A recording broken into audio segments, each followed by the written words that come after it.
चाहते हैं, क्या आप चाहते हैं कि आप भी फॉरेनर्स की तरह से फटाफट से फराटेदार इंग्लिश बोलें, या जब वो इंग्लिश बोल रहे हैं तो आप अच्छे से समझ पाए? जी हाँ, आज का हमारा टॉपिक स्पेशली स्लैंग्स वर्ड्स को लेकर ही है, ताकि जब आप इंग्लिश बोल रहे हैं तो थोड़ा स्पीड के साथ बोल पाएं, या आपके सामने अगर कोई स्पीड से इंग्लिश बोल रहा है तो उसको 100% आप समझ पाएं। हेलो, मैं हूं Naveen Porwal, spoken English personality trainer. आज के इस वीडियो में खास तौर पे हम सीखने वाले हैं इंग्लिश स्लैंग वर्ड के बारे में। ये जो टॉपिक है ये आपकी लैंग्वेज को इंप्रेसिव भी बनाएगा और आपको इंग्लिश जो है थोड़ा फास्ट वे में बोलना भी सिखाएगा। तो चलिए शुरुआत करते हैं। हर एक स्लैंग को अच्छे से समझना है और साथ ही में जो भी सेंटेंस का जो स्लैंग वर्ड होता है वो आपको अच्छे से समझाता जाऊंगा। तो आई वॉन्ट टू डांस, तो इसका मतलब हुआ कि मैं डांस करना चाहता हूं, ठीक है। तो अगर आप फॉर्मल इंग्लिश में बोले, फॉर्मल मतलब आप ऑफिशियली अपने सीनियर्स के सामने, टीचर्स के सामने, बॉस के सामने आप बोल सकते हैं आई वांट टू डांस, या एक वचन के लिए आप बोलेंगे तो ही वांट्स टू डांस।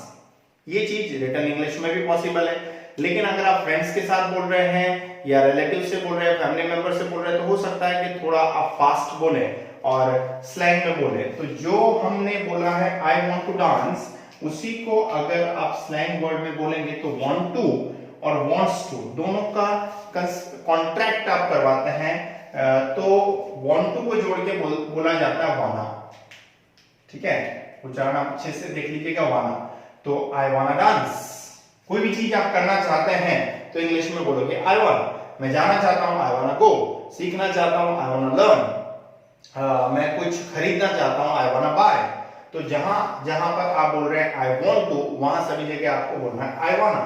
और अगर वो एक वचन में होता है wants to, तो wants to को जोड़ के बोलते हैं wants to, तो he wants to dance, ऐसा हम बोल सकते हैं, ठीक है। ज्यादा कॉमन वाना ही है, लेकिन आप एक वचन पे बोलते हैं तो wants to आपको ध्यान रखना चाहिए, ठीक है।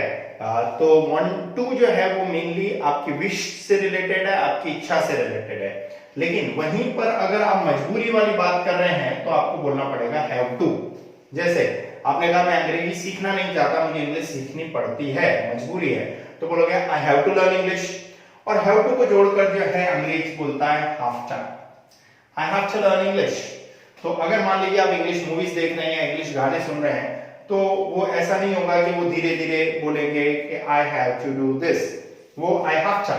तो अगर आप फास्ट बोल रहे हैं तो आई हैव टू की जगह आई हैव टू बोलेंगे, I have to do this, I have to go there, I have to call him, I have to buy this.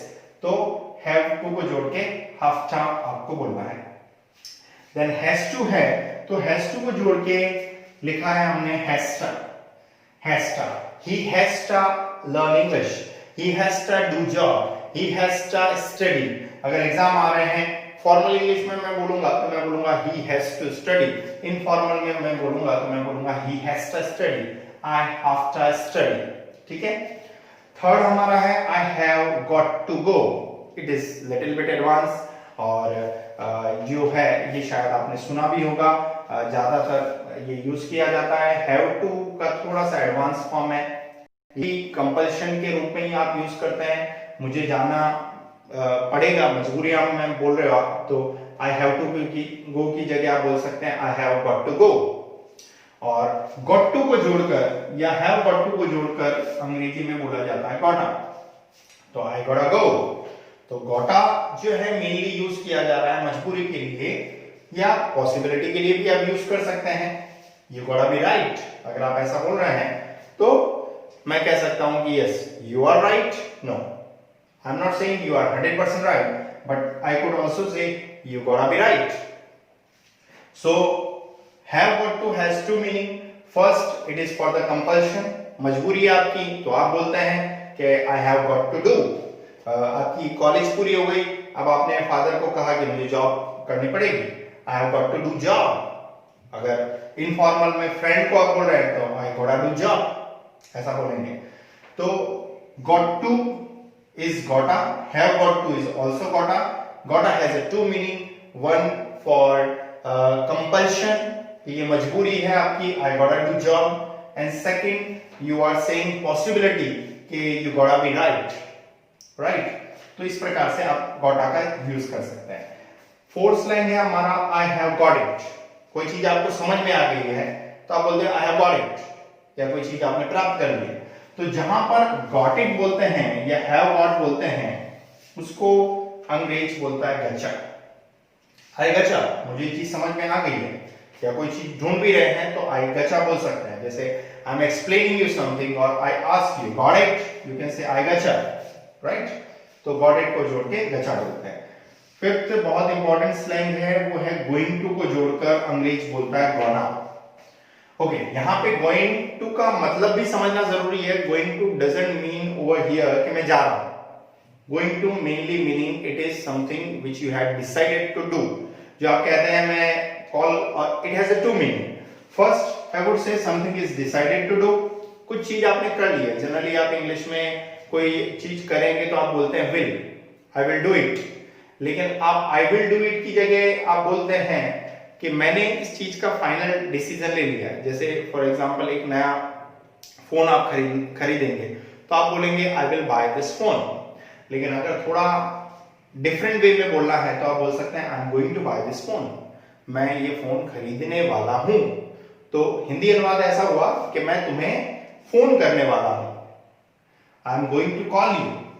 या यहां हिंदी में हम वाला भी कह सकते हैं और ऐसा भी कह सकते हैं कि it is decided, the pre decision, the advance decision has been already taken to do that, so meaning it is in the future ultimately. तो I am going to call you का मतलब यहां पे हुआ कि मैं तुम्हें कॉल करने वाला हूं या मैं तुम्हें कॉल करने जा रहा हूं। इसी को स्लैंग में बोलेंगे I am gonna call, right. तो कोई भी काम आप करने जा रहे हैं, I am gonna do this. एक नई कार खरीदने जा रहे हैं, I am gonna buy a car, I am gonna join this course, I am gonna watch this video. अगर आप कह रहे हैं ओके मुझे ये वीडियो अच्छा लगा और मैं अपने फ्रेंड्स के साथ शेयर करने वाला हूं तो I am going to share this video, like this आप गोना का यूज कर सकते हैं। देन सिक्स्थ नंबर है please give me a pen. तो गिव मी को जोड़कर अंग्रेज बोलता है गिव मी। तो please give me a pen को आप बोलोगे please give me a pen.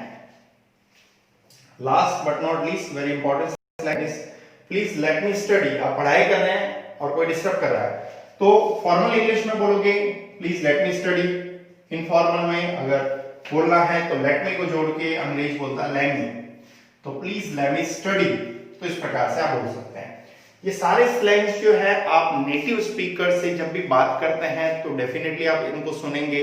English movies देखते हैं या इंग्लिश सॉन्ग सुनते हैं तो उसमें डेफिनेटली ये आएंगे। हालांकि ये इंग्लिश स्लैंग्स बॉलीवुड की भी काफी सारी मूवीज में आपने सुने होंगे, जैसे आई वांना डांस, है ना, वांना पार्टनर, आई गॉटा गो, राइट। बहुत सारे बॉलीवुड मूवीज के सॉन्ग्स में भी ये स्लैंग्स यूज हुए हैं। तो कहीं ना कहीं ये स्लैंग आपकी लैंग्वेज को तो इंप्रेसिव बनाते ही हैं, लेकिन साथ ही साथ ये आपको एक फास्ट बोलने का या इंप्रेसिव बोलने का भी एक चांस देते हैं।